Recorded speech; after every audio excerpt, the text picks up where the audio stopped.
So I was discussing with a student about the A minor waltz, about the pedaling, and my current decision on pedal, it's changed over the years. When it goes into tempo, the natural thing for me to do with the pedal, basically per measure, and it's not always going to be the case, but I'm going to show places where it's consistent this way, where there's some departures, is a legato pedaling.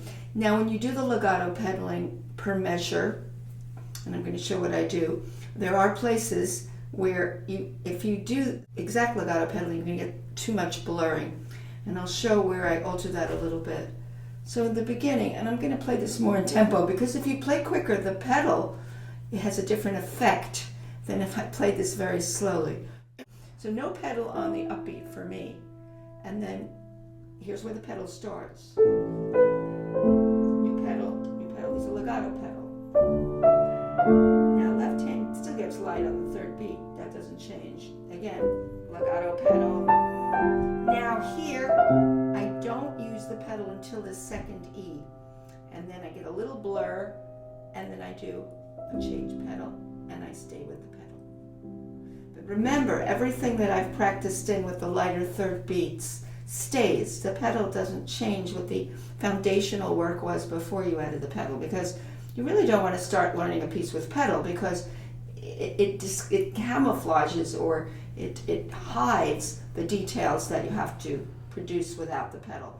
The pedal is like, in my opinion, the final polish to the piece. So that's where I changed it, where I did this, there's no pedal. Then I put it down, a little blur, and then a new pedal.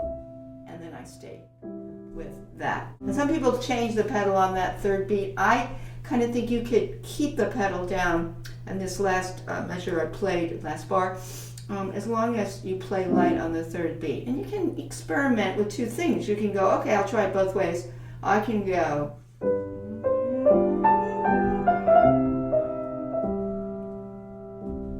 Personally, when it goes quickly, the less of that, the better. And, it's the end of a phrase, so I would just let the E, hold the sustain of 2 beats on one pedal at the end of the phrase. Stay down. That's fine. And then, same thing, the legato pedaling.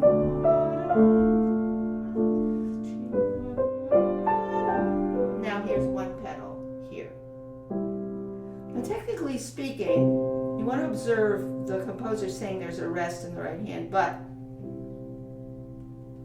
obviously it's going to still sustain, because I've chosen to sustain 2 beats here. And I got to get that balance. That balance is hard.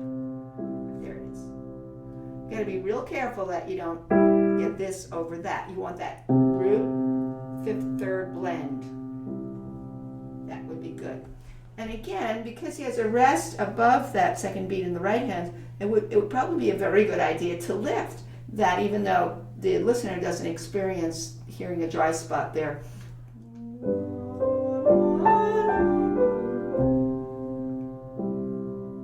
Now here's that decay. Now you want to listen for the decay and then lift the pedal and then back in, but this we decided was softer.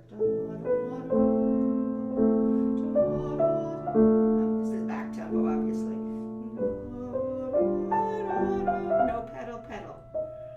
Yeah, because otherwise you're going to get that. So that's a tricky little pedaling there to observe. I'm just going to cut to the chase here. And this was another place I worked on with a student with this.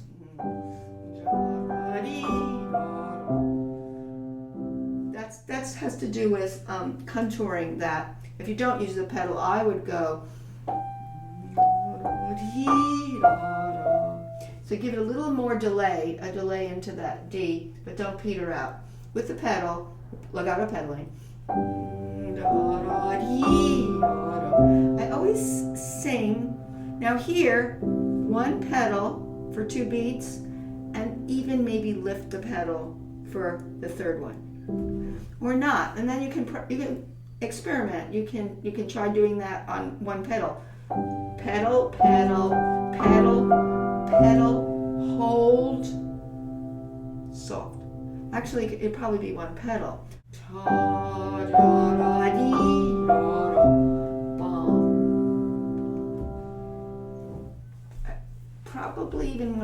that would work, as long as the third beat is lighter. Because it sounds too pedaled when you play third beats too heavy and use a pedal. It makes it sound very drowny, at least for me. I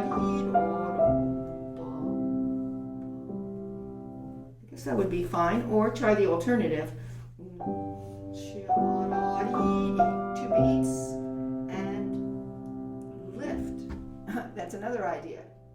Just now when I lifted the pedal off the third beat, it seemed better. It seemed just not so heavy with submerge.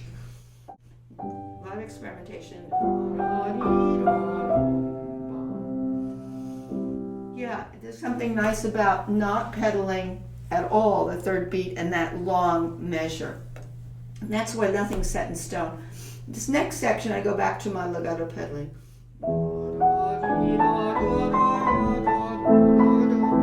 Less, same pedaling, least. Decay, coming on the decay. 1, 2, 3, 4, 5, 1, 2, 3, and biggest resolved.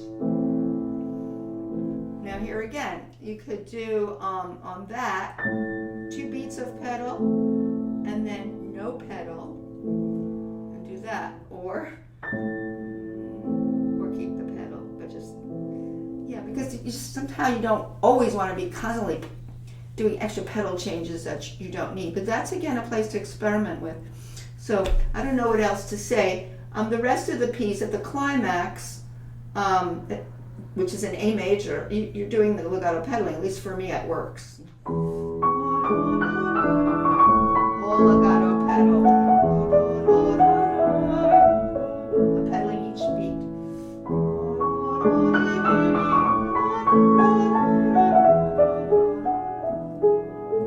One pedal here, no pedal, but pick it up on the decay.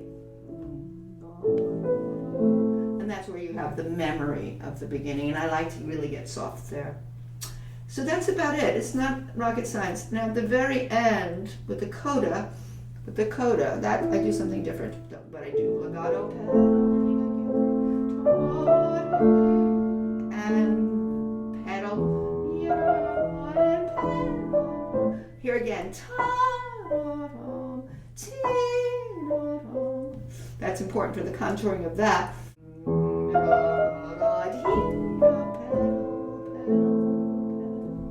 Then C and pedal, no pedal for me here. And then back to pedaling legato.